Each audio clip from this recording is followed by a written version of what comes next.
all the dear students.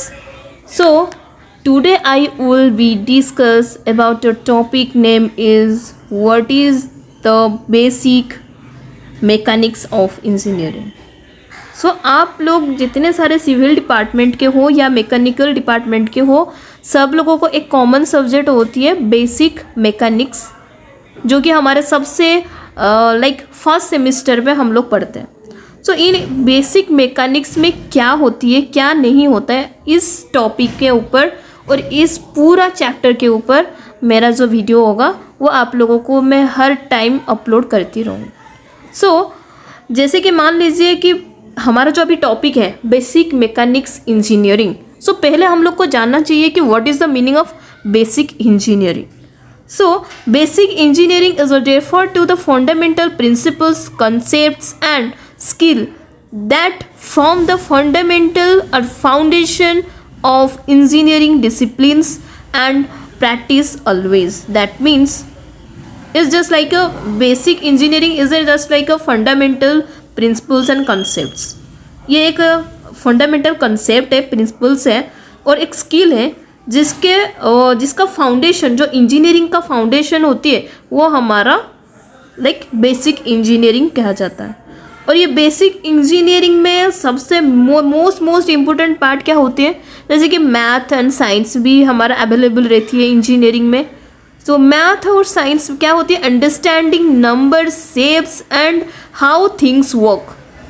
तो हमारा जो मैथ होती है और साइंस होती है इंजीनियरिंग में क्या यूटिलाइज किया जाते हैं, अंडरस्टैंड द नंबर्स, जो भी नंबर्स होगा उसको हम अंडरस्टैंडिंग करनी है, शेप्स जो होगा उसको भी समझना है, and how much things work, जो भी हम काम करते हैं वो किस तरीके से हम काम करते हैं, वो सारा चीज़ हमारा मैथ और साइंस में हमारे इंजीनियरिंग वर्क में यूज़ किया जाता है.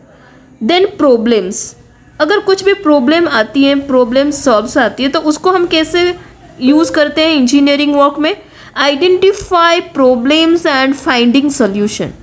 तो हमारे इंजीनियरिंग में क्या होती है कि बहुत प्रकार का प्रॉब्लम्स क्रिएट होता है, राइट. उस प्रॉब्लम को हम कैसे सॉल्व करें, that is known as a problem solution of your basic engineering. तो नेक्स्ट पार्ट है डिज़ाइन एंड प्लानिंग. डिज़ाइन और प्लानिंग का मतलब क्या हो गया कि क्रिएटिंग प्लान्स, हम प्लान क्रिएट करते हैं, एंड डिज़ाइन फ्रॉम प्रोजेक्ट, कुछ भी प्रोजेक्ट को डिज़ाइन करना होती है हमारा design and planning.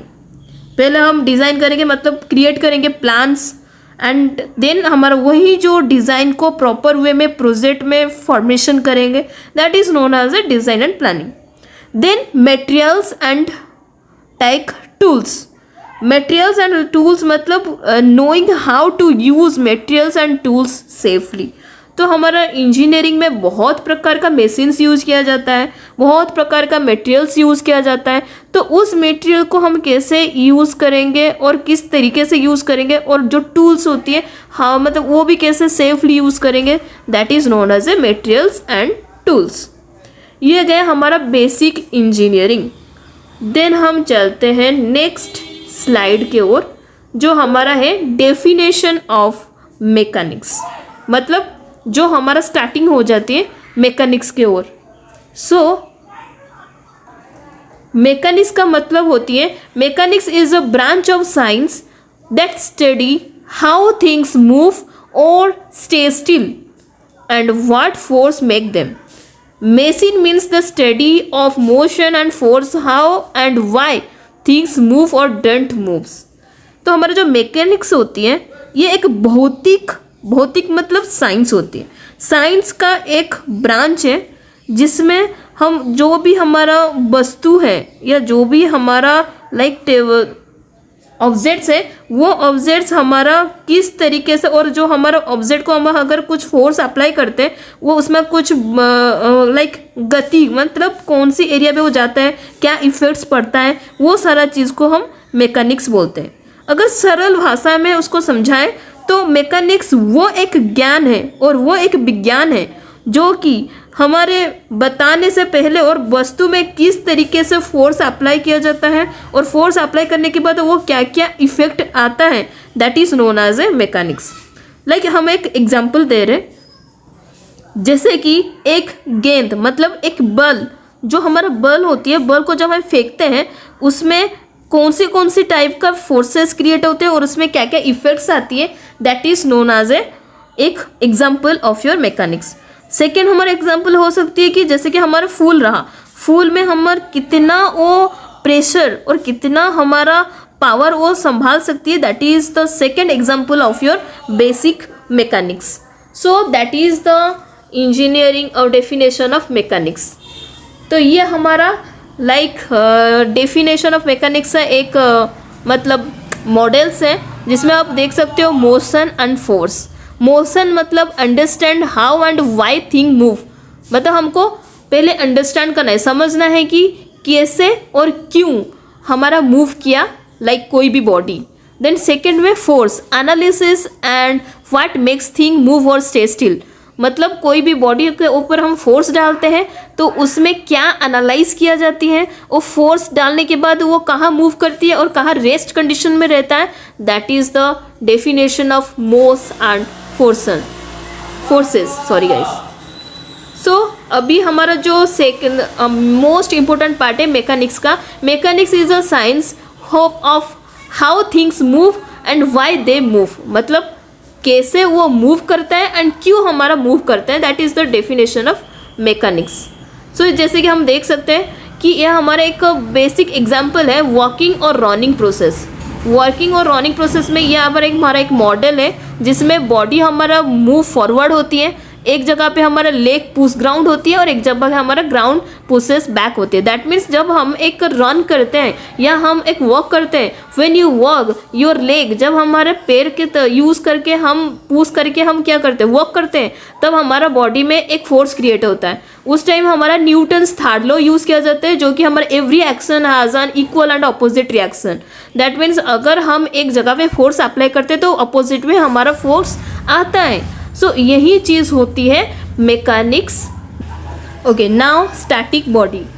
Static body का मतलब क्या होता है पहले हमको समझना चाहिए। ये जस्ट हमारा जो refer body means it is to refer a body that in the state of a static equilibrium, means it is at rest, body is not moving, मतलब हमारा जो बॉडी जहाँ पे भी रहेगा वो not in a move condition, ये हमारा रेस्ट कंडीशन में रहेगा, तो उसको हम बोलते हैं static body. Like the net force and net moment acting on its are zero. That means यहाँ पे हमारा फोर्स एंड मोमेंट दोनों हमारा ज़ीरो रहेगा। जैसे कि आप अभी देख सकते हो, मैं आपको दिखा देती हूँ। Okay, sorry guys. ओके, यहाँ पे देखिए हमारा फोर्स भी ज़ीरो है एंड मोमेंट भी ज़ीरो है। जैसे कि हम समझ सकते हैं कि स्टैटिक बॉडी में दोनों पार्ट हमारा ज़ीरो रहेगा, एक हमारा फोर्स भी ज़ीरो रहेगा, एक हमारा मोमेंट्स भी ज़ीरो रहेगा। सो द नेट फोर्स मतलब टोटल फोर्स भी हमारा ज़ीरो रहेगा एंड टोटल मोमेंट भी हमारा जो यहाँ पर रहेगा ज़ीरो रहेगा। All external forces and moments acting on its are balance. तो जो भी हमारा एक्सटर्नल फोर्सेस हो या एक्सटर्नल मोमेंट हो वो सारा चीज़ बैलेंस रहेगा। जैसे कि कंडीशन हम बता रहे हैं कि condition for static body in 2D और 3D, just summation of F equal to also zero, summation of M equal to also zero, sum of all the forces is zero, मतलब जितना सारा फोर्सेस रहेगा वो सारा चीज़ जीरो रहेगा। No linear acceleration and जो भी हमारा मोमेंट रहेगा वो भी हमारा जीरो रहेगा। That means no angular acceleration. Like example अभी हम एक बता सकते हैं, a book laying on a table, मतलब जब एक टेबल, देखिए यहाँ पे एक टेबल है, टेबल के ऊपर एक बुक को हम रखा गया है, तो उसमें क्या होती है कि हमारा दो प्रकार का फोर्स पड़ रही है। एक तो हमारा रिएक्शन वाला नॉर्मल फोर्सेस पड़ रहा है, नीचे देखो एक रेड कलर का सिंबल है, ये वाला सिंबल, उसको हम बोलते हैं वेट ऑफ द बुक का एक वेट एक्शन वो भी है, और यहाँ पे ब्लू कलर का सिंबल है, ये हमारा नॉर्मल फोर्सेस है। तो इसमें क्या बोलते हैं, न्यूटन्स थर्ड लॉ हमारा क्रिएट किया गया है, मीन्स यूज़ किया गया है कि एंड देन अभी सेकेंड देख सकते हो यहाँ पे एक हमारा जो मॉडल है, ये मॉडल देख सकते हो। ये मॉडल में क्या है, बैलेंस्ड एक्सटर्नल फोर्सेस, पहला हमारे एक्सटर्नल फोर्स को हम बैलेंस करते हैं and then net forces zero, net moment is zero. Like activity staying in equilibrium. जो अगर हमारा स्टैटिक इक्विलिब्रियम यूज़ करते हैं उसमें हमारा एक तो बैलेंस्ड एक्सटर्नल फोर्सेस, अब यहाँ पे देख सकते हो लिखा था बैलेंस्ड एक्सटर्नल फोर्सेस, यहाँ पे ये जो देखो हमारे यहाँ पे जो बैलेंस लिखा हुआ है तो ये हमारा external forces, all the external forces end moment acting on balance. तो यही चीज़ है यहाँ पे मॉडल पे दिया गया है कि हमारा जो एक्सटर्नल फोर्सेस है वो बैलेंस रहेगा और हमारा जो नेट फोर्स है, यहाँ पे जो नेट फोर्स है वो हमारा भी ज़ीरो रहेगा और हमारा जो नेट मोमेंट है ये भी हमारा ज़ीरो रहेगा। So that is known as a static body. अगर कोई भी पूछेगा क्वेश्चन में तो आप बोल सकते हो कि summation of F equal to zero and also summation of M equal to zero. So ये जो स्टैटिक बॉडी है ये एक हमारा ऐसा बॉडी है जिसमें हमारा लाइक फोर्स हो या मोमेंट हो दोनों ज़ीरो होती है, एक्सटर्नल फोर्सेस हमारा बैलेंस रहता है और इसमें हमारा जो भी बॉडी है वो एक रेस्ट कंडीशन में रहता है। That is known as a static body. Hope so all are to be understand. Thank you so much.